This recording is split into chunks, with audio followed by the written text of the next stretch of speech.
Where's the divide? Like, how is there a Jets fan versus a Giants fan?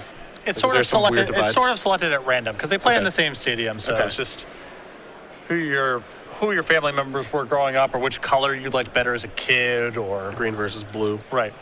I'm a big Jets fan. Did you like Phil Simms or Boomer Esiason? Boomer by a lot. You know, it's that kind of stuff. It's random. Boomer Esiason just like because he has a sweet name. He was very popular amongst kids. So it's a really easy sell. Because most kids actually wish their name was Boomer. So he resonated. I'm in that camp. Boomer Phillips, thoughts? Pretty good. Okay. Cedric, and then in quotes, Boomer Phillips. Yes. Let's get that graphic changed. I was a Lawrence Taylor guy when I was a kid, so that's how I became a Giants fan. Makes sense. He was a pretty good football player. He could really do some things. Broke a dude's leg on TV. I don't know if that's good, but I guess that's the thing that he could do. I don't think Robert likes his hand. He's going to 5 now. Yeah. When it's your weekend, it's just your weekend. It's true. For Boswell, it's been his weekend more than once. Yep. Feels like when we had him on camera, the matchups have felt good for him. His sideboard's been good for the matchup. His draws have been solid, you know.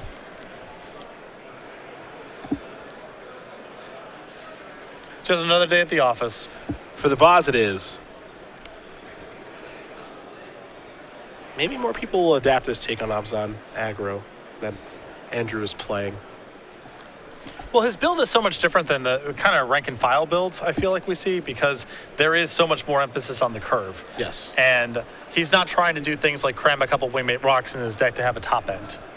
Elspeth, too. We see that sometimes as well. Yeah, well, a single Elspeth, maybe a Nissa. We see a lot of that stuff going on in people's main decks, and Boswell is not messing around with that kind of stuff. Yeah, some of those stuff in the sideboard, he's got this Planeswalker package of a Sorin, 2 Nissas, and an Ajani on the board. It seems like a package that comes in against like blue-black control, for example. Another thing to keep in mind here with Boswell leading the pack to the extent that he is, and, good position to win this match potentially. Robert going to 5 cards, though nothing's been determined yet.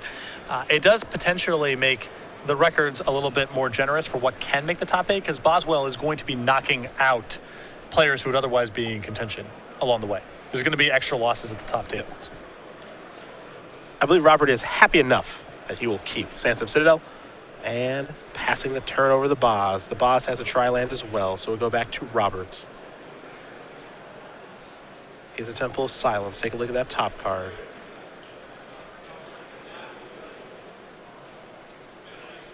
See where that will go. Looks like it's maybe moving to the bottom.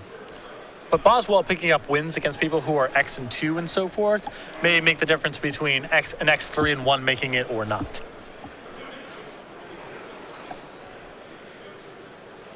That card's going to stay on top. We go Boswell's way. Boswell will draw Plains.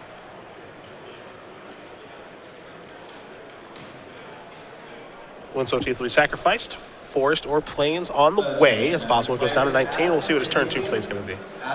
Look at himself a Forest.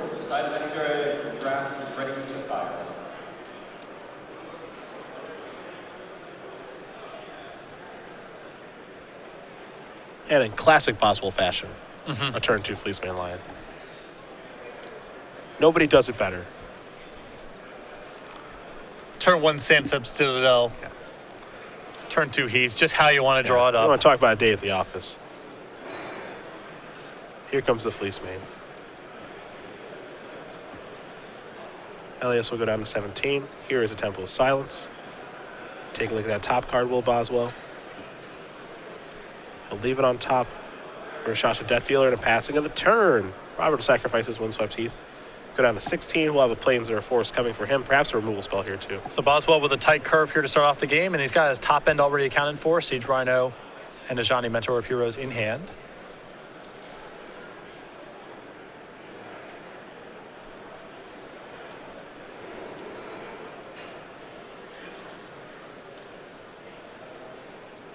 Magic players, if you would like to play in our 1 p.m. standard. And Robert will just draw a card. Your last call register. Please come up and see me at the Cider Station. Does have Murderous Cut in hand.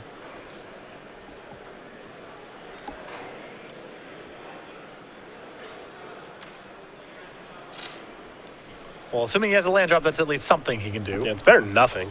The question is, what creature would he have to kill? That's a really hard part. I mean, that's the thing that's so difficult playing against this Abzan deck. Both those creatures are really good early and late. Yep. There's land number 4. It's a case of Koilos. That's a Sorin in hand. I'm not sure. I'm not entirely sure Sorin's good on this board, though. There's Cut. He's going to take care of the Death Dealer. Boswell will draw. Copy of Manic Influence. And Boswell's hand is so top-heavy at this point that he's probably happier with that, the way that it played out. Because I don't think he's really looking to dump mana into the Death Dealer if he can avoid it with, Siege Rhino and a Ajani next turn to follow up with if he wants it. There's the Rhino. The trigger, of course. Elias down 10.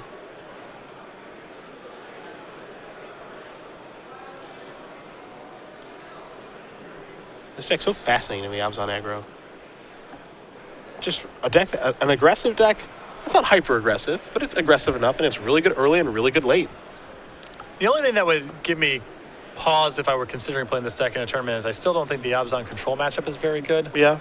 But every other time I'm watching Boswell play, it just feels like deck's got good stuff early on, good stuff late. It's possible to side into a very disruptive build with, a bunch of Thoughtseizes and Duresses if you want that sort of thing. What he's doing is so powerful every turn, too. Self-inflicted wound, not a bad turn there for Robert. Boswell going to have to lose his Fleecemane line. Take 2 as well. Might be a really good card for the mirror. Yeah, that card just seems very powerful, reliable removal spell. Good when you're ahead, good when you're behind. Here comes the Rhino.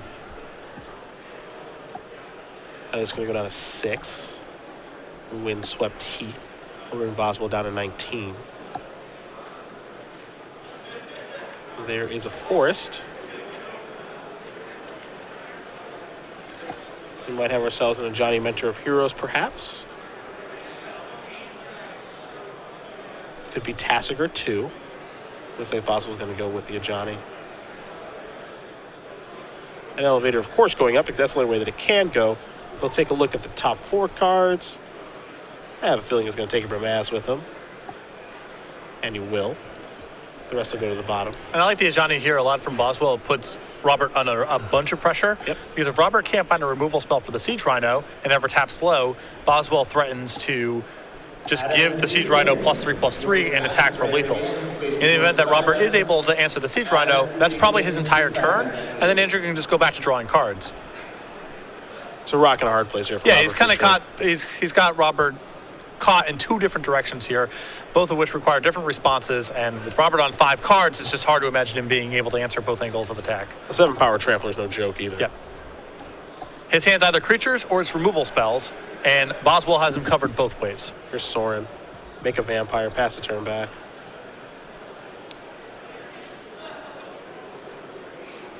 We will see Dramoka's command.